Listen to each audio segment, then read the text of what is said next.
Hello everybody, hope you all are fine. Open your English translation book at page number 30. আমরা শিখছিলাম B ভার্বের ব্যবহার অর্থাৎ am is are এই তিনটে be verb আমরা কোনটা কার পরে ব্যবহার করব সেটাই আমরা শিখছিলাম। আমরা অনেক বাক্য করেছি, তাও আমরা আরেকবার মনে করে নিই। আমরা শুধুমাত্র আই এর পর হই বোঝাতে am ব্যবহার করি। একজন বা একটি জিনিস তারপর আমরা হয় বোঝাতে ইজ ব্যবহার করি। একের বেশি জন বা একের বেশি জিনিস তারপরে আমরা হয় বোঝাতে আর ব্যবহার করি। চলো এবার বাকি বাক্যগুলো আমরা করে ফেলি। রাত্রিটি হয়, রাত্রিটি তার মানে একটি রাত্রের কথা বলা হচ্ছে, তাহলে দ্য নাইট ইজ, যেহেতু একটি তাই ইজ হলো। সকালটি হয়, তাহলে দ্য মর্নিং ইজ একইভাবে হবে। ভোরবেলাটি হয়, ভোরবেলা ইংরাজি হচ্ছে ডন, তাহলে দ্য ডন ইজ।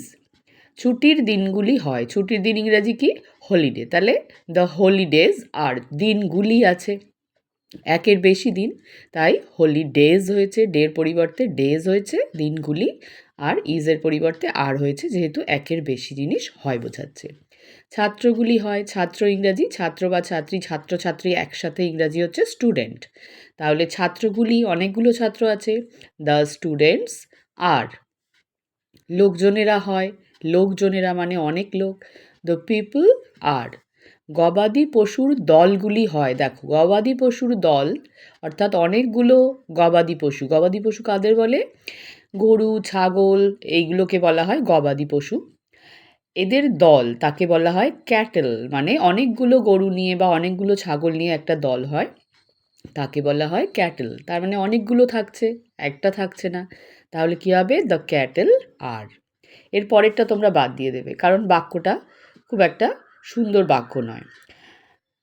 বাক্যগুলি হয়, দ্য সেন্টেন্সেস আর, বাক্য ইংরাজি সেন্টেন্স, বাক্যগুলি অনেকগুলি বাক্য, সেন্টেন্সেস যেহেতু অনেকগুলি তাই আমরা আর ব্যবহার করছি।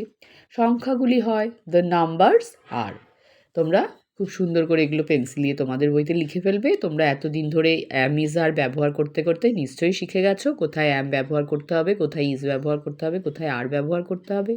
পরের দিন আমরা ফুল সেন্টেন্স লিখবো অর্থাৎ পূর্ণ বাক্য লিখবো। এগুলো আমরা ছোট ছোট ছোট ছোট অংশে শুধুমাত্র শিখলাম অ্যাম ইজ আর কোথায় ব্যবহার করতে হয়, এরপর আমরা সেগুলো ব্যবহার করে সুন্দর সুন্দর বাক্য আরও লিখব। আজকে এই পর্যন্তই থাকলো, সবাই ভালো থাকবে, কোথাও সমস্যা হলে ক্লাসে জেনে নেবে। বাই।